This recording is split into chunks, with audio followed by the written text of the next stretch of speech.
India-Bangladesh relations have been exceptionally close.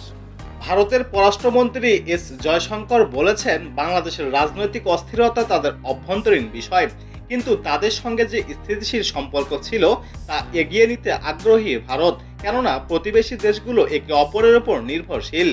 ভারতের পররাষ্ট্রমন্ত্রী বলেন, সেখানে যা হচ্ছে তা তাদের অভ্যন্তরীণ বিষয়। বাংলাদেশ আমাদের প্রতিবেশী এবং আমাদের পক্ষ থেকে আমরা সম্পর্ক স্থিতিশীল রাখতে চাই। তিনি আরও বলেন, বাংলাদেশের সঙ্গে আমাদের ভালো বাণিজ্যিক একটা সম্পর্ক আছে, দুদেশের জনগণের মধ্যে ভালো সম্পর্ক আছে। আমি চাই সম্পর্কটা এভাবেই রাখা হোক। এর আগে গত মাসে জয়শঙ্কর সংসদে বলেছিলেন, শেখ হাসিনার কার্যালয়ে খুব স্বল্প নোটিশে ঢাকা থেকে দিল্লিতে পালানোর অনুমতি চেয়েছিল।